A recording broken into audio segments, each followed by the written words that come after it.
Putin ಬರೋದಕ್ಕೂ ಮೊದಲೇ ದೆಹಲಿಯಲ್ಲಿ ಇಳಿದ ರಷ್ಯನ್ ಸೇನೆ ಮುಚ್ಚಿದ ಕೋಣೆಗಳಲ್ಲಿ ಭಾರತೀಯ ಜನರಲ್ಗಳೊಂದಿಗೆ ಯಾವ ಗುಪ್ತ ಸಭೆ ನಡೀತೋ ಅಮೆರಿಕ ನೋಡ್ತಾ ನಿಂತು ಬಿಡ್ತು.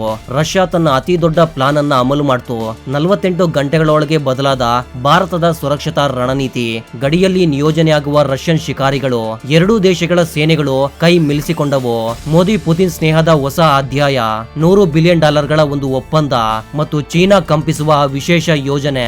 ಸ್ನೇಹಿತರೆ, ಅಂತಾರಾಷ್ಟ್ರೀಯ ರಾಜಕೀಯದಲ್ಲಿ ಕೆಲವು ಭೇಟಿಗಳು ಹೇಗಿರುತ್ತದೆ ಅಂದ್ರೆ ಕೇವಲ ಚಹಾ ಕುಡಿಯೋದಕ್ಕೆ ಸೀಮಿತವಾಗಿರೋದಿಲ್ಲ, ಬದಲಾಗಿ ವಿಶ್ವ ನಕ್ಷೆಯನ್ನ ಬದಲಾಯಿಸುವ ಶಕ್ತಿಯನ್ನ ಹೊಂದಿವೆ. ಇನ್ನು ವ್ಲಾದಿಮಿರ್ ಪುತಿನ್ ಅವರ ವಿಮಾನ ದೆಹಲಿಯ ರನ್ವೇಯಲ್ಲಿ ಇಳಿದಿಲ್ಲ, ಇನ್ನು ರೆಡ್ ಕಾರ್ಪೆಟ್ ಹಾಕಲಾಗಿಲ್ಲ. ಆದ್ರೆ ಅದಕ್ಕೂ ಮೊದಲೇ ಒಂದು ಇಂತಹ ಘಟನೆ ಸಂಭವಿಸಿದೆ. ಅದು ವಾಷಿಂಗ್ಟನ್ ನಿಂದ ಬೀಜಿಂಗ್ ನವರೆಗೆ ಗಲಭೆಯನ್ನ ಎಬ್ಬಿಸಿದೆ. ಅಷ್ಟಕ್ಕೂ ಸುದ್ದಿ ಏನಂದ್ರೆ, ಪುತಿನ್ ಬರುವ ಮೊದಲೇ ರಷ್ಯನ್ ಭೂಸೇನೆಯ ಒಂದು ತುಂಬಾ ವಿಶೇಷ ಹಾಗೂ ಹೈ ಪ್ರೊಫೈಲ್ ತಂಡ ಯಾವುದೇ ಸದ್ದಿಲ್ಲದೆ ಭಾರತಕ್ಕೆ ಆಗಮಿಸಿದೆ. ಇವರು ಸಾಮಾನ್ಯ ಸೈನಿಕರಲ್ಲ, ಇವರು ಎಂತಹ ರಣನೀತಿಕಾರರು ಅಂದ್ರೆ ಇವರು ಮೆದುಳಿನಲ್ಲಿ ಯುದ್ಧದ ನಕ್ಷೆಗಳನ್ನ ಇಟ್ಕೊಂಡಿರ್ತಾರೆ. ನವೆಂಬರ್ 26ರಿಂದ 28ರ ಮಧ್ಯೆ ಅಂದ್ರೆ ಬರೋಬ್ಬರಿ 3 ದಿನಗಳ ಕಾಲ ಭಾರತ ಮತ್ತು ರಷ್ಯನ್ ಸೈನ್ಯ ಅಧಿಕಾರಿಗಳ ನಡುವೆ ಗುಪ್ತ ಸಭೆಗಳು ನಡೆದವು. ಭಾರತೀಯ ಸೇನೆಯ ಆಧುನಿಕ ಯೂನಿಟ್ ಗಳ ಚರ್ಚೆ ಮಾಡಲಾಯಿತು. ಮುಚ್ಚಿದ ಕೋಣೆಗಳಲ್ಲಿ ನಕ್ಷೆಗಳನ್ನ ತೆಗೆದು ಭವಿಷ್ಯದ ಯುದ್ಧದ ತಯಾರಿಯ ಬಗ್ಗೆ ಚರ್ಚೆ ನಡೆಯಿತು. ಆದ್ದರಿಂದ ಸ್ನೇಹಿತರೆ, ಪುತಿನ್ ಬರುವ ಮೊದಲೇ ಈ ಅಡ್ವಾನ್ಸ್ ಪಾರ್ಟಿಯನ್ನ ಕಳಿಸುವ ಉದ್ದೇಶ ಏನಿತ್ತು? ಭಾರತ ಮತ್ತು ರಷ್ಯಾ ಒಟ್ಟಾಗಿ ಯಾವುದೋ ದೊಡ್ಡ ಮಿಷನ್ಗೆ ತಯಾರಿ ನಡೆಸ್ತಾ ಇದ್ದಾರೆ, ಅಥವಾ ಗಡಿಯಲ್ಲಿ ಏನೋ ಒಂದು ತುಂಬಾ ರಹಸ್ಯವಾಗಿ ನಡೀತಾ ಇದೆಯೇ? ಅದರ ಸುಳಿವು ಕೂಡ ಅಮೆರಿಕ ಮತ್ತು ಚೀನಾಗೆ ತಿಳಿದೇ ಇಲ್ಲ. ಇಂದು ನಾವು ಈ ಗುಪ್ತ ಯಾತ್ರೆಯ ಒಳಗಿನ ಕಥೆಯನ್ನ ಮತ್ತು ಪುತಿನ್ ರ ಭಾರತ ಯಾತ್ರೆಯ ಅರ್ಥಗಳನ್ನ ತಿಳಿಸ್ತೇವೆ. ಅದ್ರ ಬಗ್ಗೆ ಯಾರು ಕೂಡ ನಿಮ್ಗೆ ಹೇಳಿರೋದಿಲ್ಲ. ಆದ್ದರಿಂದ ವಿಡಿಯೋವನ್ನ ಕೊನೆವರೆಗೂ ನೋಡಿ ಹಾಗೂ ನಿಮ್ಮ ಅಭಿಪ್ರಾಯಗಳನ್ನ ತಪ್ಪದೆ ಕಾಮೆಂಟ್ ಬಾಕ್ಸ್ ಅಲ್ಲಿ ಬರೀರಿ. ಪುತಿನ್ ರ 3 ದಿನದ ಭಾರತ ಯಾತ್ರೆ ಮತ್ತು ಮೋದಿ ಪುತಿನ್ ರ ಗುಪ್ತ ಎಜೆಂಡಾ. ಮೊದಲು ಈ ಯಾತ್ರೆಯ ಗಂಭೀರತೆಯನ್ನು ಅರ್ಥ ಮಾಡಿಕೊಳ್ಳೋಣ. ಯಾವುದೇ ದೇಶದ ರಾಷ್ಟ್ರಪತಿ ಬೇರೆ ದೇಶಕ್ಕೆ ಬಂದಾಗ ಸುರಕ್ಷತಾ ಅಧಿಕಾರಿಗಳು ಮೊದಲು ಹೋಗ್ತಾರೆ, ಇದು ಸಾಮಾನ್ಯವಾದ ವಿಷಯ. ಆದ್ರೆ ರಷ್ಯಾವು ಸುರಕ್ಷತಾ ಅಧಿಕಾರಿಗಳನ್ನ ಕಳಿಸಿಲ್ಲ, ಬದಲಾಗಿ ತನ್ನ ಭೂಸೇನೆಯ ಟಾಪ್ ಕಮಾಂಡರ್ ಗಳನ್ನ ಕಳಿಸ್ತು. ನವೆಂಬರ್ 26, 27 ಮತ್ತು 28ರ ಈ 3 ದಿನಗಳಲ್ಲಿ ದೆಹಲಿ ಮತ್ತು ಅಲ್ಲಿನ ಸುತ್ತಮುತ್ತಲಿನ ಸೈನ್ಯ ಠಿಕಾಣಿಗಳಲ್ಲಿ ನಡೆದ ಹಲವು ಚಟುವಟಿಕೆ ಸಾಮಾನ್ಯವಲ್ಲ. ರಷ್ಯನ್ ತಂಡವು ಭಾರತೀಯ ಸೇನೆಯ ಅತ್ಯಂತ ಆಧುನಿಕ ಮತ್ತು ಮಾರಕ ಯೂನಿಟ್ ಗಳನ್ನ ಭೇಟಿ ಮಾಡ್ತು. ಅವರು ನಮ್ಮ ಇಂಟಿಗ್ರೇಟೆಡ್ ಸುರಕ್ಷತಾ ವ್ಯವಸ್ಥೆಯನ್ನ ನೋಡಿದ್ರು, ನಮ್ಮ ಕಮಾಂಡ್ ಸೆಂಟರ್ ಗಳ ಕಾರ್ಯ ಪ್ರಣಾಳಿಯನ್ನ ಅರ್ಥ ಮಾಡಿಕೊಂಡರು.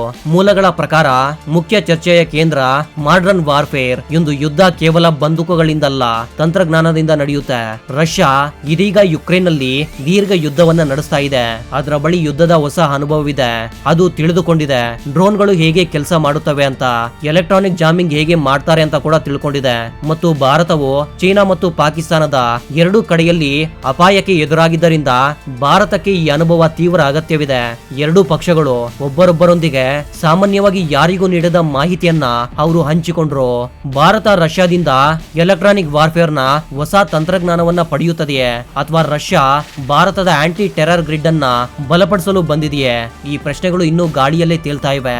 ಈ ಸಭೆಯಲ್ಲಿ ಕೇವಲ ಮಾತುಗಳಲ್ಲ, ಭವಿಷ್ಯದ ರೋಡ್ ಮ್ಯಾಪ್ ಅನ್ನ ತಯಾರು ಮಾಡಲಾಯಿತು. ರಷ್ಯಾವು ಭಾರತಕ್ಕೆ ತನ್ನ ಹೊಸ ರಣನೀತಿಯನ್ನ ತಿಳಿಸಿತು. ಹೈಬ್ರಿಡ್ ವಾರ್ ನಿಂದ ಹೇಗೆ ಎದುರಿಸುವುದು ಮತ್ತು ಸ್ಟ್ರೈಕ್ ಗೈಡೆನ್ಸ್ ಹೇಗೆ ಸುಧಾರಿಸುವುದು ಅಂತ. ಅದೇ ರೀತಿಯಲ್ಲಿ ಮತ್ತೊಂದೆಡೆ ಭಾರತವು ತನ್ನ ಶಕ್ತಿಯನ್ನ ತೋರಿಸಿತು. ನಾವು ರಷ್ಯನ್ ಅಧಿಕಾರಿಗಳಿಗೆ ನಮ್ಮ ಟೆರರ್ ಮಾನಿಟರಿಂಗ್ ಸಿಸ್ಟಮ್ ಅನ್ನ ತೋರಿಸಿದ್ದೇವೆ, ನಮ್ಮ ಡ್ರೋನ್ ಡಿಫೆನ್ಸ್ ತಂತ್ರಜ್ಞಾನವನ್ನ ತೋರಿಸಿದ್ದೇವೆ. ಭಾರತವು ಕಾಶ್ಮೀರದಿಂದ ಲದಾಖ್ ನವರೆಗೆ ಪ್ರತಿ ಇಲ್ಲಿಗಲ್ ಇಮಿಗ್ರೆಂಟ್ಸ್ ಅನ್ನ ಹೇಗೆ ತಡೀತಾ ಇದೆ. ಇದು ಗಿವ್ ಅಂಡ್ ಟೇಕ್ ಸಂಬಂಧ.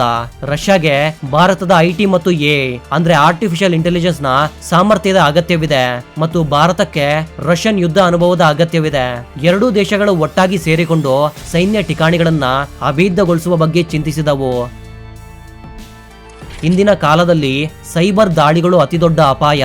ಒಂದು ಕ್ಲಿಕ್ ನಿಂದ ಸಂಪೂರ್ಣ ಪವರ್ ಗ್ರಿಡ್ ಅನ್ನ ನಿಲ್ಲಿಸಬಹುದು, ಮಿಸೈಲ್ ಸಿಸ್ಟಮ್ ಅನ್ನ ಹ್ಯಾಕ್ ಮಾಡಬಹುದು. ಆದ್ದರಿಂದ ಸೈಬರ್ ಸುರಕ್ಷತೆಯ ಬಗ್ಗೆ ಕೂಡ ದೀರ್ಘ ಚರ್ಚೆ ನಡೆಯಿತು. ಇದು ಸ್ಪಷ್ಟ ಸೂಚನೆಯಾಗಿದೆ. 4ರಿಂದ 5 ಡಿಸೆಂಬರ್ಗೆ ಪ್ರಧಾನಿ ಮೋದಿ ಮತ್ತು ಪುತಿನ್ ಭೇಟಿಯಾಗುವಾಗ ಡಿಫೆನ್ಸ್ ಡೀಲ್ ಕೇವಲ ಕಾಗದಗಳಲ್ಲಿ ಅಲ್ಲ, ವಾಸ್ತವದಲ್ಲಿ ಬಹಳ ಮುಂದೆ ಹೋಗಿರುತ್ತೆ. ಈಗ ಆ ಮಹಾ ಘಟನೆಯ ಬಗ್ಗೆ ಮಾತಾಡೋಣ. ಇದಕ್ಕಾಗಿ ಸಂಪೂರ್ಣ ವಿಶ್ವವು ಕಾಯ್ತಿದೆ. ರಷ್ಯನ್ ರಾಷ್ಟ್ರಪತಿ ವ್ಲಾದಿಮಿರ್ ಪುತಿನ್ 4ರಿಂದ 5 ಡಿಸೆಂಬರ್ಗೆ ಭಾರತಕ್ಕೆ ಬರ್ತಿದ್ದಾರೆ. ಯುಕ್ರೇನ್ ಯುದ್ಧ ಆರಂಭದ ನಂತರ ಇದು ಅವರ ಮೊದಲ ಭಾರತ ಯಾತ್ರೆ. ಯೋಚಿಸಿ, ಪಶ್ಚಿಮ ದೇಶಗಳು ಅವರನ್ನ ಬೇರ್ಪಡಿಸುವ ಪ್ರಯತ್ನ ಮಾಡುತ್ತಿರುವ ನಾಯಕ ವಿಶ್ವದ ಅತಿದೊಡ್ಡ ಜನತಾಂತ್ರಿಕ ದೇಶದಲ್ಲಿ ತನ್ನ ಅತ್ಯಂತ ಒಳ್ಳೆಯ ಸ್ನೇಹಿತ ಪ್ರಧಾನಿ ಮೋದಿಯನ್ನ ಭೇಟಿಯಾಗಲು ಬರ್ತಿದ್ದಾನೆ. ಇದು ಪಶ್ಚಿಮ ದೇಶಗಳಿಗೆ, ವಿಶೇಷವಾಗಿ ಅಮೆರಿಕ ಮತ್ತು ಯುರೋಪ್ಗೆ ಅರಗಿಸಿಕೊಳ್ಳಲಾಗದ ಸುದ್ದಿ. ಇದು ಪುತಿನ್ ಸ್ವತಃ ಒಂದು ವೇದಿಕೆಯಲ್ಲಿ ಹೇಳಿದ್ರು, ನಾನು ಭಾರತಕ್ಕೆ ಹೋಗುವುದನ್ನ ತುಂಬಾ ಕಾತುರದಿಂದ ಕಾಯ್ತಾ ಇದ್ದೇನೆ ಅಂತ. ಮೋದಿ ನನ್ನ ಬಹಳ ಒಳ್ಳೆಯ ಸ್ನೇಹಿತ. ಇದು ಕೇವಲ ಕೂಟನೀತಿಯ ಔಪಚಾರಿಕತೆಯಲ್ಲ, ಇದು 70 ವರ್ಷಗಳಿಂದ ನಿಂತಿರುವ ನಂಬಿಕೆಯ ಸಂಕೇತ.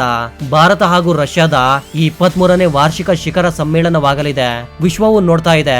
ಅಮೆರಿಕದ ಒತ್ತಡದ ಹೊರತಾಗಿಯೂ ಭಾರತ ರಷ್ಯಾದ ಪಕ್ಷವನ್ನ ಬಿಟ್ಟಿಲ್ಲ. ನಾವು ರಷ್ಯಾದಿಂದ ತೈಲವನ್ನ ಖರೀದಿಸ್ತಾ ಇದ್ದೇವೆ. ನಾವು S-400 ಮಿಸೈಲ್ ಸಿಸ್ಟಮ್ ಅನ್ನ ಪಡೆದಿದ್ದೇವೆ. ನಾವು ಸಂಯುಕ್ತ ರಾಷ್ಟ್ರದಲ್ಲಿ ರಷ್ಯಾದ ವಿರುದ್ಧ ಮತವನ್ನ ಚಲಾಯಿಸದೆ ಸುಮ್ಮನಾದೆವು. ಇದು ತೋರುತ್ತದೆ ಭಾರತದ ತನ್ನ ವಿದೇಶಾಂಗ ನೀತಿ ವಾಷಿಂಗ್ಟನ್ ಇಂದಲ್ಲ, ದೆಹಲಿಯಿಂದ ನಡೆಯುತ್ತದೆ.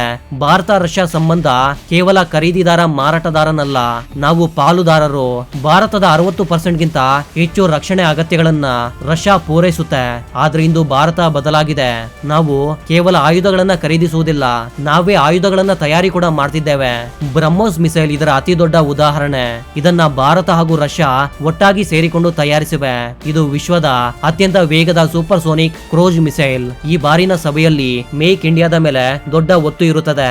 ಸುದ್ದಿ ಬರ್ತಿದೆ, ರಷ್ಯಾ ತನ್ನ ಕೆಲವು ಡಿಫೆನ್ಸ್ ಫ್ಯಾಕ್ಟರಿಗಳನ್ನ ಭಾರತಕ್ಕೆ ಶಿಫ್ಟ್ ಮಾಡಬಹುದು ಅಥವಾ ಭಾರತದೊಂದಿಗೆ ಸೇರಿಕೊಂಡು ಹೊಸ ಆಯುಧಗಳನ್ನ ತಯಾರಿ ಮಾಡಲಿದೆ. S-400 ಏರ್ ಡಿಫೆನ್ಸ್ ಸಿಸ್ಟಮ್ ನ ಉಳಿದ ರೆಜಿಮೆಂಟ್ ಗಳ ಡೆಲಿವರಿಯ ಬಗ್ಗೆ ಕೂಡ ಚರ್ಚೆ ಆಗಬಹುದು. ಅಮೇಠಿಯಲ್ಲಿ ತಯಾರಿಸುತ್ತಿರುವ AK-203 ರಫೇಲ್ ಗಳ ಉತ್ಪಾದನೆ ವೇಗಗೊಳಿಸುವ ಬಗ್ಗೆ ಮಾತುಕತೆ ನಡೆಯಲಿದೆ. ಮತ್ತು ಅತಿ ದೊಡ್ಡ ಮಾತುಕತೆ ಸುಖೈ ಫೈಟರ್ ವಿಮಾನಗಳ ಅಪ್ಗ್ರೇಡ್ ಬಗ್ಗೆ ನಡೆಯಲಿದೆ. ಭಾರತ ತನ್ನ ಸುಖೈ ಬೇಟೆಗಾರನನ್ನ ಸೂಪರ್ ಸುಖೈಗೆ ಬದಲಾಯಿಸಲು ಬಯಸ್ತಾ ಇದೆ. ಇದಕ್ಕೆ ರಷ್ಯಾದ ಸಹಾಯ ಅತ್ಯಗತ್ಯ. ಕೇವಲ ರಕ್ಷಣೆಯಲ್ಲ, ವ್ಯಾಪಾರವು ಈ ಸ್ನೇಹದ ದೊಡ್ಡ ಸ್ತಂಭ. ಎರಡೂ ನಾಯಕರು 2030ರೊಳಗೆ ದ್ವಿಪಕ್ಷೀಯ ವ್ಯಾಪಾರವನ್ನ $100 ಬಿಲಿಯನ್ ಗೆ ತರುವ ಗುರಿಯನ್ನ ಹಾಕಿದ್ದಾರೆ. ಈ ಸಂಖ್ಯೆ ಕೇಳಿ ಆಶ್ಚರ್ಯವಾಗುತ್ತೆ. ಇದೀಗ ನಾವು ರಷ್ಯಾದಿಂದ ಭಾರಿ ಪ್ರಮಾಣದಲ್ಲಿ ಅಗ್ಗದ ಕಚ್ಚಾ ತೈಲವನ್ನ ಖರೀದಿಸ್ತಾ ಇದ್ದೇವೆ. ಇದರಿಂದ ಭಾರತಕ್ಕೆ $1 ಬಿಲಿಯನ್ ಉಳಿತಾಯವಾಗಿದೆ. ನಮ್ಮ ಅರ್ಥವ್ಯವಸ್ಥೆ ಬಲಗೊಂಡಿದೆ. ಬದಲಿಗೆ ರಷ್ಯಾ ಭಾರತದಿಂದ ಔಷಧಿಗಳು, ಮಿಷನರಿ, ಆಟೋ ಪಾರ್ಟ್ಸ್ ಮತ್ತು ಟೆಕ್ಸ್ಟೈಲ್ ಅನ್ನ ಖರೀದಿಸುತ್ತೆ. ಪುತಿನ್ರ ಈ ಯಾತ್ರೆಯಲ್ಲಿ Arctic road, China bloody stock ಹಾಗೂ ಮ್ಯಾರಿಟೈಮ್ ಕಾರಿಡಾರ್ ಬಗ್ಗೆ ದೊಡ್ಡ ನಿರ್ಧಾರ ಆಗಬಹುದು. ಇದು ಹೊಸ ಸಮುದ್ರ ಮಾರ್ಗ ಭಾರತ ರಷ್ಯಾ ನಡುವಿನ ವ್ಯಾಪಾರವನ್ನ ವೇಗ ಮತ್ತು ತುಂಬಾನೇ ಅಗ್ಗ ಮಾಡುತ್ತೆ. ಊರ್ಜಾ ಸಹಯೋಗದಲ್ಲಿ ಪರಮಾಣು ಊರ್ಜೆಯು ಮುಖ್ಯ. ಕುಡನ್ಕುಲಂ ನ್ಯೂಕ್ಲಿಯರ್ ಪವರ್ ಪ್ಲಾಂಟ್ ನಲ್ಲಿ ರಷ್ಯಾ ಈಗಾಗಲೇ ಸಹಾಯ ಮಾಡುತ್ತಿದೆ. ಈಗ ಹೊಸ ರಿಯಾಕ್ಟರ್ ಗಳನ್ನ ಇಡುವ ಬಗ್ಗೆ ಕೂಡ ಮಾತುಗಳು ನಡೆಯಬಹುದು. ಆದ್ದರಿಂದ ಭಾರತದ ಸುರಕ್ಷತೆಯ ರಿಮೋಟ್ ಈ ಸ್ನೇಹದ ಕೈಯಲ್ಲೇ ಇದೆ. ಹೌದು, ಭಾರತ ಹಾಗೂ ರಷ್ಯಾ ಇಷ್ಟೊಂದು ಹತ್ತಿರವಾಗ್ತಾ ಇದ್ರೆ ಅಕ್ಕಪಕ್ಕದ ದೇಶಗಳ ಹೊಟ್ಟೆಯಲ್ಲಿ ಉರಿಯಾಗುವುದು ಸಾಮಾನ್ಯ. ಚೀನಾ ರಷ್ಯಾದ ಸ್ನೇಹಿತನಾಗಿ ಕಾಣಿಸೋದಕ್ಕೆ ತುಂಬಾನೇ ಪ್ರಯತ್ನಿಸುತ್ತೆ. ಆದ್ರೆ ರಷ್ಯಾ ಚೀನಾಗೂ ನೀಡದ ಆಯುಧಗಳನ್ನ ನಮ್ಮ ಭಾರತಕ್ಕೆ ನೀಡುತ್ತದೆ ಎಂದು ಚೀನಾಗೆ ಹೊಟ್ಟೆ ಉರಿ. S-400 ಇದರ ಅತಿ ದೊಡ್ಡ ಸಾಕ್ಷಿ. ರಷ್ಯಾ ಭಾರತಕ್ಕೆ ಮೊದಲು S-400 ಸರಬರಾಜು ಮಾಡಿತು. ಚೀನಾವು ಸಹ ಕಾಯುತ್ತಾ ಇತ್ತು, ಆದ್ರೆ ಅವ್ರಿಗೆ ಕೊಡ್ಲಿಲ್ಲ. ಚೀನಾ ತಿಳಿದಿದೆ ಬಲಿಷ್ಠ ಭಾರತ ಏಷ್ಯಾದಲ್ಲಿ ಅದರ ಪ್ರಾಬಲ್ಯಕ್ಕೆ ಅತಿ ದೊಡ್ಡ ಸವಾಲು ಅಂತ. ಇನ್ನು ಪಾಕಿಸ್ತಾನ ಅದ್ರ ಬಗ್ಗೆ ಏನ್ ಹೇಳ್ಬೇಕು ಹೇಳಿ. ಅದು ರಷ್ಯಾದಿಂದ ಸ್ನೇಹದ ಭಿಕ್ಷೆಯನ್ನ ಕೇಳ್ತಾ ಇದೆ. ಕೆಲವೊಮ್ಮೆ ಕಡಿಮೆ ಬೆಲೆಯಲ್ಲಿ ತೈಲವನ್ನ ಕೇಳುತ್ತೆ, ಕೆಲವೊಮ್ಮೆ ಆಯುಧವನ್ನ ಕೇಳುತ್ತೆ. ಆದ್ರೆ ರಷ್ಯಾ ಯಾವಾಗ್ಲೂ ಸ್ಪಷ್ಟಪಡಿಸಿದೆ, ಭಾರತ ಅದರ ಸ್ಟ್ರಾಟಜಿಕ್ ಪಾಲುದಾರ. ಭಾರತದ ಸುರಕ್ಷತೆಯಲ್ಲಿ ನಾವು ಯಾವುದೇ ಒಪ್ಪಂದವನ್ನ ಮಾಡೋದಿಲ್ಲ. ಪುತಿನ್ರ ಈ ಯಾತ್ರೆ ಪಾಕಿಸ್ತಾನಕ್ಕೆ ಒಂದು ದೊಡ್ಡ ಸಂದೇಶ ಕೊಡುತ್ತೆ. ಆದ್ರೆ ಅಪ್ಪ ಅಮೆರಿಕ ಆಗ್ಲಿ ಅಥವಾ ಅಜ್ಜಿ ಚೀನಾವೇ ಆಗ್ಲಿ, ಭಾರತದ ಸ್ನೇಹಿತ ರಷ್ಯಾದ ಮುಂದೆ ಅವರ ಆಟಗಳು ನಡೆಯುವುದಿಲ್ಲ. ರಾಜಕೀಯ ಮತ್ತು ಆಯುಧಗಳಿಗಿಂತ ಮೀರಿ ಭಾರತ ರಷ್ಯಾ ಸಂಬಂಧ ಭಾವನೆಗಳದ್ದು. ರಷ್ಯಾದಲ್ಲಿ ಇಂದಿಗೂ ಭಾರತದ ಸಿನಿಮಾಗಳನ್ನ ನೋಡ್ತಾರೆ. ಅಲ್ಲಿನ ಜನರು ಭಾರತವನ್ನ ಬಹಳ ಪ್ರೀತಿಸ್ತಾರೆ. ಸಹಸ್ರಾರು ಭಾರತೀಯ ವಿದ್ಯಾರ್ಥಿಗಳು ರಷ್ಯಾದಲ್ಲಿ ಮೆಡಿಕಲ್ ಅನ್ನ ಓದ್ತಿದ್ದಾರೆ. ಈ ಪೀಪಲ್ ಟು ಪೀಪಲ್ ಕನೆಕ್ಟ್ ಈ ಸಂಬಂಧದ ನಿಜವಾದ ಬುನಾದಿ. ರಷ್ಯಾದಲ್ಲಿ ಯುದ್ಧ ಆರಂಭವಾದಾಗ ಭಾರತೀಯ ವಿದ್ಯಾರ್ಥಿಗಳು ಯುಕ್ರೇನ್ ನಲ್ಲಿ ಸಿಕ್ಕಿ ಹಾಕಿಕೊಂಡಾಗ ರಷ್ಯಾವು ಭಾರತದ ಮಾತುಗಳಿಗೆ ಬೆಲೆ ಕೊಟ್ಟು ಯುದ್ಧವನ್ನ ತಾತ್ಕಾಲಿಕವಾಗಿ ಪಾಸ್ ಮಾಡಿ ಭಾರತೀಯ ವಿದ್ಯಾರ್ಥಿಗಳನ್ನ ಸುರಕ್ಷಿತವಾಗಿ ಬಿಟ್ಕೊಡ್ತು. ಈ ನಂಬಿಕೆ ಒಂದು ದಿನದಲ್ಲಿ ಬರೋದಿಲ್ಲ, ಇದಕ್ಕೆ ಶತಮಾನಗಳು ಬೇಕು. ಪುತಿನ್ ಅವರ ಈ ಯಾತ್ರೆ ಈ ಸಾಂಸ್ಕೃತಿಕ ಸಂಬಂಧವನ್ನ ಇನ್ನಷ್ಟು ಬಲಪಡಿಸುತ್ತೆ. ಪುತಿನ್ ಭಾರತಕ್ಕೆ ಬರ್ತಾ ಇರೋದ್ರ ಬಗ್ಗೆ ನಿಮ್ಮ ಅಭಿಪ್ರಾಯವೇನು? ತಪ್ಪದೆ ಕಾಮೆಂಟ್ ಸೆಕ್ಷನ್ ಅಲ್ಲಿ ಬರೆದು ತಿಳಿಸಿ. ಇದೇ ರೀತಿಯ ಮತ್ತೊಂದು ಇಂಟ್ರೆಸ್ಟಿಂಗ್ ಆದ ವಿಡಿಯೋದ ಜೊತೆಗೆ ಮತ್ತೆ ಸಿಗೋಣ. ಅಲ್ಲಿವರೆಗೂ ಜೈ ಹಿಂದ್, ಜೈ ಕರ್ನಾಟಕ.